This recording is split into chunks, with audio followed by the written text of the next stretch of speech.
Hello கன்னூஸ், இந்த வீடியோவில் டே 3 of Goa எப்படி போச்சுன்னு பார்க்கலாமா? டே 2 மாதிரியே சீக்கிரமாக கிளம்பியாச்சு. ஏன்னா இன்றைக்கி நாங்கள் டபுள் டெக்கர் பஸ்ஸில் போகிறோம். ரொம்ப எக்ஸைட்டடாக இருந்துச்சு. டே 3ல் நாங்கள் போன ஃபர்ஸ்ட் இடம் இந்த டோனா பாவ்லா தான். இது பார்த்திங்கன்னா ஒரு வியூ பாயிண்ட். நாங்கள் அந்த டூரிஸ்ட் பஸ்ஸில் வந்தனால மெயின் சிக்னலில் இறக்கி விட்டாங்க. அங்கேருந்து இது ஒரு 8 to 10 minutes வாக். சப்போஸ் நீங்கள் கார் இல்லை பைக் ரெண்ட் பண்ணியிருந்தீங்கன்னா நீங்கள் நேராக இங்கேயே வந்து இறங்கிக்கலாம். இந்த ஸ்பாட்டை முடிச்சுட்டு அடுத்து நாங்கள் போன இடம் தான் Goa science centre and planetarium. So இங்கே பார்த்தீங்கன்னா 3D ஷோஸ் எல்லாமே 12:30க்கு மேலேன்னு சொன்னனால நாங்கள் சும்மா சுற்றி பார்த்துட்டு வந்தோம். ஏன்னா எங்களுக்கு ஒவ்வொரு ஸ்பாட்லேயும் 45 minutes தான் கொடுப்பாங்க. அதுலேயே நாங்கள் இந்த மிரர் மேஸ்லாம் போனோம். ஆக்சுவலி நான் த்ரிஷு பயப்படுவான்னு நினச்சேன். ஆனால் அவன் பயப்படவே இல்லை. சர்ப்ரைசிங்லி ரொம்ப குவைட்டாக இருந்தான்.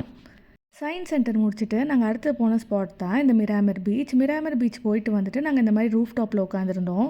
லக்கிலி அப்போ மழை பெய்யாதனால நாங்கள் எல்லாருமே ரூஃப் டாப்பில் தான் உட்காந்துருந்தோம். ரொம்பவே டிஃப்ரெண்ட்டாக ஒரு புது எக்ஸ்பீரியன்ஸாக இருந்துச்சு. எங்கள் எல்லாருக்குமே ரொம்ப பிடிச்சிருந்துச்சு.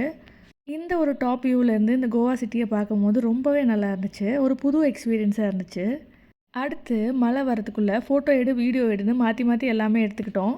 இந்த ரைடு பார்த்திங்கன்னா ஒரு 30-40 minutes இருந்துச்சு. நெக்ஸ்ட்டு நாங்கள் லஞ்சுக்கு தான் போயிருந்தோம். நேற்று சாப்பிட்டு அந்த கோவன் தாலி பிடிச்சனால இன்றைக்கும் நான் அதே தான் ஆர்டர் பண்ணியிருந்தேன். இது முடிச்சுட்டு அடுத்து நாங்கள் போன ஸ்பாட் தான் இந்த மங்கேஷ்வரி டெம்பிள். சப்போஸ் நீங்கள் ஷாப்பிங் பண்ணணுன்னா இந்த கோயிலுக்கு போகிற வழியில் நிறைய கடை இருக்கும். நீங்கள் அங்கே ஷாப்பிங் பண்ணுங்கள். ஏன்னா மற்ற இடத்த விட இங்கே பாதி விலை தான் சொல்லுவாங்க.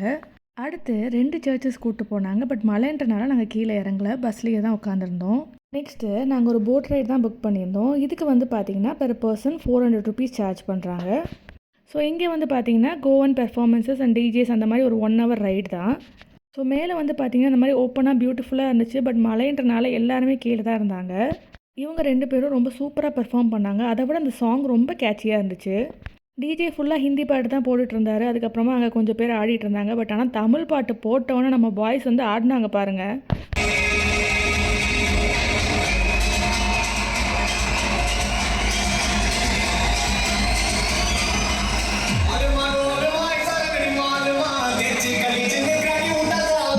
ஒன் ஹவர் ரைடும் முடிஞ்சிச்சு. அங்கேருந்து எங்களை எங்கே பிக் பண்ணாங்களோ அங்கேயே ட்ராப் பண்ணிவிடுவாங்க. அன்றைக்கி டே இந்த போட் ரைடோட ஓவர், அவ்வளோதான். நாங்கள் ஒரு 6 places கவர் பண்ணியிருப்போம். அன்ஃபார்ச்சுனேட்லி எங்களால் 2 places போக முடியல மழைன்றனால.